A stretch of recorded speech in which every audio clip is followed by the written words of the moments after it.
السلام عليكم ورحمة الله وبركاته. أعوذ بالله من الشيطان الرجيم. بسم الله الرحمن الرحيم. حسنت نفسي بالحي القيوم الذي لا يموت أبدا ودفعت عني السوء بألف ألف لا حول ولا قوة إلا بالله العلي العظيم. الحمد لله حمدا دائما أبدا.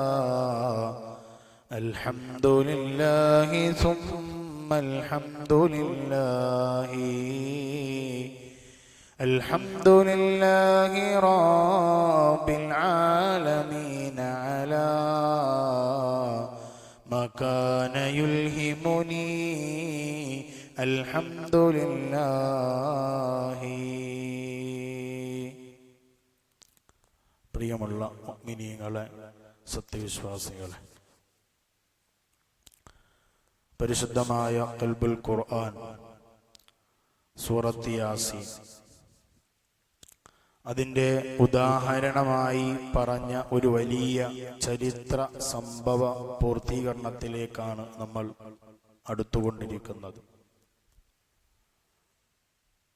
ഹബീബുൻ നജ്ജാർ റളിയല്ലാഹു തആല അൻഹു, സാഹിബു യാസീൻ എന്നറിയപ്പെടുന്ന ഒരു വലിയ ഗ്രാമത്തിലേക്ക്, ഒരു വലിയ പട്ടണത്തിലേക്ക് പ്രവാചകന്മാർ ഇസ്ലാമിക ദൗത്യവുമായി പ്രബോധനവുമായി കടന്നു വന്നപ്പോ ആ നാട്ടിലുള്ള സർവ്വജനങ്ങളും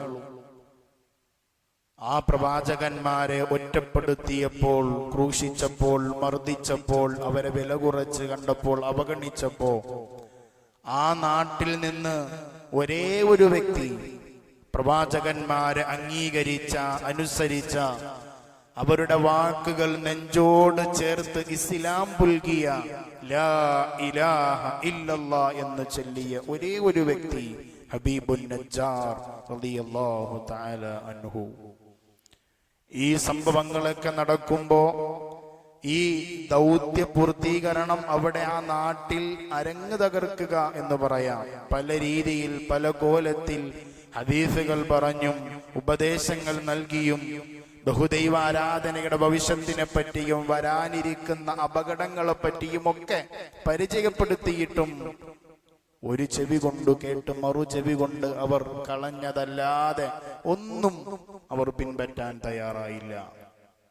ഇതൊക്കെ കണ്ടുകൊണ്ട് അങ്ങേയറ്റത്ത് പട്ടണത്തിന്റെ അങ്ങേതലത്തിൽ നിന്ന് ഹബീബുൻ നജ്ജാർ ഓടി വന്നിട്ട് ഈമാൻ പുറപ്പെടുവിപ്പിക്കുകയാണ്, വിശ്വാസത്തെ അവർക്ക് മുമ്പിൽ വെളിവാക്കുകയാണ്. ഇന്നി ആമൻതു ബിറബ്ബികും ഫസ്മഊൻ, നിങ്ങളുടെ രക്ഷിതാവിനെ കൊണ്ട് ഞാൻ വിശ്വസിക്കുന്നു. ഇവിടെ രണ്ടഭിപ്രായമുണ്ട്. ഈ നിങ്ങളെ രക്ഷിതാവ് എന്ന് ചൂണ്ടിക്കൊണ്ട് പറഞ്ഞത് ഈ വന്ന 3 പ്രവാചകന്മാരാണെന്നുമുണ്ട്, ഈ ഉള്ള അവിടെ വസിക്കുന്ന സർവ്വ ജനങ്ങളിലേക്ക് നോക്കിക്കൊണ്ടാണെന്നും മഹാന്മാർ വിശദീകരിക്കുന്നുണ്ട്.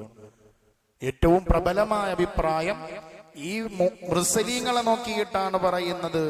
നിങ്ങൾ ഇത്രയും നാൾ പണിയെടുത്ത് പരിശ്രമിച്ചിട്ട് ഇവരാരും മുസ്ലിമായില്ലെങ്കിലും ഞാൻ നിങ്ങളെ റബ്ബിനെ കൊണ്ട് വിശ്വസിക്കുന്നു, ലാ ഇലാഹ ഇല്ലല്ലാഹ് എന്ന് ഹബീബുൻ നജ്ജാർ റളിയല്ലാഹു തആല അൻഹു. അവരെ മുഖത്ത് നോക്കിയിട്ടും നമുക്ക് വേണമെങ്കിൽ കണക്കാക്കാം, നിങ്ങളെ നിങ്ങളെ രക്ഷിതാവ്, നിങ്ങൾ ആരിലേക്കാണോ മടങ്ങുന്നത് ആ രക്ഷിതാവ്, നിങ്ങൾ ഇങ്ങനെ പുറംതിരിഞ്ഞു നിന്നോ, ഒരു നാൾ റബ്ബ് പിടിക്കും.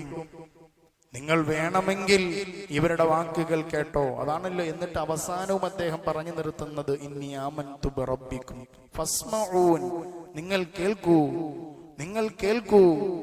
എന്ത് കേൾക്കാനാ പറയുന്നത്? ഇസ്മഊ ഖൗലി, നിങ്ങൾ ആ പ്രവാചകന്മാരെ അംഗീകരിക്കണ്ട. നിങ്ങളെ നാട്ടിൽ നിങ്ങളോടൊപ്പം താമസിച്ച ഒരാളാണല്ലോ ഞാൻ. നിങ്ങളെ അടുത്തെറിഞ്ഞ് നിങ്ങളുടെ വിഗ്രഹാരാധനയോടൊപ്പം ചേർന്ന് നിന്ന ആളാണ് ഞാൻ. നിങ്ങൾ എന്നെ ഒന്ന് മനസ്സിലാക്ക്.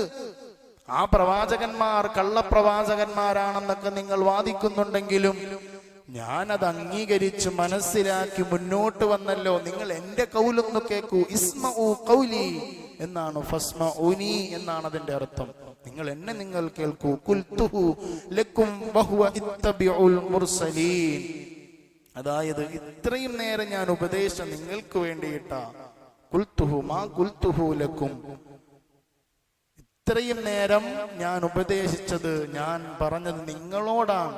തബിഉൽ മുർസലീൻ, ആ മുർസലീങ്ങളെ നിങ്ങൾ പിൻപറ്റൂ എന്ന് അവരോട് പറഞ്ഞിട്ടും അവർ അനുസരിക്കാൻ തയ്യാറായില്ല. അവർ എല്ലാവരും രോക്ഷാകുലരായിക്കൊണ്ട് എന്ത് ചെയ്തു? വളരെ സങ്കടകരമായ അവസ്ഥ. സയ്യിദുനാ ഹബീബുൻ നജ്ജാർ റളിയല്ലാഹു തആല അൻഹുവിനെയും ആ പ്രവാചകന്മാരെയും ഒരുമിച്ച് കൊല ചെയ്യപ്പെട്ടു എന്ന് ഒരഭിപ്രായ പ്രകാരം. മറ്റൊരഭിപ്രായ പ്രകാരം ഹബീബുൻ നജ്ജാർ റളിയല്ലാഹു തആല അൻഹുവിനെ അവർ കൊല ചെയ്യപ്പെട്ടു. അതിനു മുമ്പായിട്ട് ശേഷം പറയുന്ന ആയത്ത് നമ്മൾ ഓതി വെക്കണം. ഇനി അടുത്ത ആയത്ത് എന്താണ്? ഖീല ദുഖുലിൽ ജന്നത, ഖീല ദുഖുലിൽ ജന്നത ഖാല യാ ലൈത ഖൗമി യഅലമൂൻ. കണ്ടോ, ഇതുവരെ പറഞ്ഞത് ഇന്നി ആമൻതു ബിറബ്ബിക്കും ഫസ്മഊൻ, നിങ്ങളുടെ രക്ഷിതാവിനെ കൊണ്ട് ഞാൻ വിശ്വസിച്ചിരിക്കുന്നു. ലാ ഇലാഹ ഇല്ലല്ലാഹ്. ഖീല ദുഖുലിൽ ജന്ന, എവിടെന്നോ ഒരു അനൗൺസ്മെന്റ്, ഒരു അശരീരി കടന്നു വന്നു, സ്വർഗത്തിൽ നീ പ്രവേശിച്ചു കൊള്ളുക. ഖീല പറയപ്പെട്ടു, വിളിച്ചു പറയപ്പെട്ടു, അനൗൺസ്മെന്റ് ചെയ്യപ്പെട്ടു. എന്തെന്ന്? ദുഖുലിൽ ജന്ന, നീ സ്വർഗത്തിലേക്ക് പ്രവേശിക്കുക. പരിശുദ്ധമായ ഖുർആൻ. ഇവിടെ നമ്മൾ ഈ ആയത്തോതി വന്ന് അർത്ഥം പറഞ്ഞ് ഇതിന്റെ അർത്ഥം നമ്മൾ വിശദീകരിക്കുമ്പോൾ ഇവിടെ ഒരു സംഭവം, ഒരു ചെറിയ ഒരു സംഭവം നമ്മൾ ചേർത്ത് വെക്കേണ്ടത്, അല്ലെങ്കിൽ നമുക്ക് മനസ്സിലാകില്ല. പെട്ടെന്നൊരു അശരീരി കടന്നു വരാൻ കാരണം എന്താ? ഒരു സംഭാഷണം നടത്തിക്കൊണ്ടിരിക്കുന്ന ഒരു വ്യക്തിയിലേക്ക് പെട്ടെന്ന് തന്നെ ഒരു അശരീരി സ്വർഗത്തിൽ പ്രവേശിക്കുക എന്ന് പറഞ്ഞാൽ അവിടെ എന്താണ്? അതിനിടയിൽ വലിയ സംഭവം നടക്കുന്നുണ്ട്. ഹബീബുൻ നജ്ജാർ റളിയല്ലാഹു തആല അൻഹുവിനെ വളരെ വളരെ സങ്കടകരമായ അവസ്ഥയിൽ അവർ കൊല ചെയ്യുകയാണ്. പല അഭിപ്രായമുണ്ട്. അടിച്ചു കൊന്നു എന്നുണ്ട്, കല്ലെറിഞ്ഞു, ഫറജമൂഹു, അവർ കല്ലെറിഞ്ഞു കൊന്നു എന്നുണ്ട്. മറ്റൊരഭിപ്രായ പ്രകാരം, പ്രബലമായ അഭിപ്രായം, ചവിട്ടിക്കുന്നു എന്നാണ്. ചവിട്ടിക്കുന്നു എന്നാണ്. എത്രത്തോളം അവരെ ചവിട്ടിക്കുന്നു എന്ന് എല്ലാവരും കൂടി ഒരുമിച്ച് നിന്നിട്ട് ഒന്ന് ആലോചിച്ച് നോക്കിക്കേ. അദ്ദേഹത്തെ മധ്യത്ത് നിർത്തി മുഴുവൻ ആളുകളും ഒരുമിച്ച് നിന്നിട്ട് ഒരേ സമയത്ത് അദ്ദേഹത്തിന്റെ ശരീരത്തിലേക്ക് ആഞ്ഞു ചവിട്ടുന്നു. ഹത്താ യഖ്റുജ ഉസ്ബുഹു മിൻ ദുബരിഹി. അദ്ദേഹത്തിന്റെ കുടൽമാലകൾ പിൻദ്വാരത്തിലൂടെ കടന്നു വരുന്നതുവരെ അവർ ചവിട്ടി അദ്ദേഹത്തെ കൊല ചെയ്യപ്പെട്ടു എന്ന് മഹാന്മാരാകുന്ന മുഫസ്സിരീങ്ങൾ രേഖപ്പെടുത്തുകയാണ്. എന്തിനു വേണ്ടി? സത്യമതത്തിലേക്ക് അവരെ ആനയിച്ചതിനു വേണ്ടി. അധർമ്മത്തിലായി, അസത്യത്തിലായി വേരുറച്ചു പോയ സമൂഹത്തെ നന്നാക്കാൻ വേണ്ടി കടന്നു വന്ന, അല്ലെങ്കിൽ തയ്യാറായ ഒരു മനുഷ്യനെ, അല്ലെങ്കിൽ ഒരു കൂട്ടം മുർസലീങ്ങളെ കൊല ചെയ്ത രീതി നിങ്ങൾ കണ്ടോ? അതാണ് പരിശുദ്ധമായ ഖുർആന്റെ ഉദാഹരണം. എത്രയോ വലുതാന്ന് ആലോചിച്ച് നോക്കിക്കേ. മഹാഭൂരിപക്ഷം ആളുകൾ സത്യത്തോട് എന്നും എതിരാണെന്ന് പറഞ്ഞൊരു ഉദാഹരണം നോക്കിക്കോ. ന്യൂനപക്ഷമാണോ നന്നായത്? ന്യൂനപക്ഷം അത്രയും വലിയ സമുദായത്തിലേക്ക് വലിയ പ്രബോധനം നടത്തിയിട്ട് ഒരേ ഒരാളാണ് നന്നായത്. അതാണ് പരിശുദ്ധമായ ഖുർആൻ ആദ്യമേ പറഞ്ഞു വെച്ചത്. ഇതുപോലൊരു ഉദാഹരണം കൂടി അങ്ങ് തട്ടിക്കൊടുത്തോ, അവർക്ക് മനസ്സിലാകട്ടെ ന്യൂനപക്ഷം മാത്രമേ സത്യത്തോട് പുറംതിരിഞ്ഞ് സത്യത്തോട് മുന്നിട്ട് നിൽക്കുകയുള്ളൂ എന്ന്. എന്നിട്ട് എന്ത് ചെയ്തു? അദ്ദേഹത്തിന്റെ പിൻദ്വാരത്തിലൂടെ കുടൽമാലകൾ വരുന്ന വിധത്തിൽ അദ്ദേഹത്തെ കൊല ചെയ്യപ്പെട്ടു എന്ന് ചരിത്രങ്ങൾ രേഖപ്പെടുത്തുകയാണ്. അതാണ് ഷഹീദ്. അദ്ദേഹത്തിനെ അദ്ദേഹത്തിന്റെ അതേ അവസ്ഥയിൽ സ്വർഗത്തിലേക്ക് പ്രവേശിച്ചു കൊള്ളുക എന്ന അശരീരി കടന്നു വന്നു എന്നാണ്. അല്ലാഹു തആല അവരോടൊപ്പമൊക്കെ സ്വർഗത്തിൽ കടക്കാൻ നമുക്ക് തൗഫീഖ് നൽകുമാറാകട്ടെ.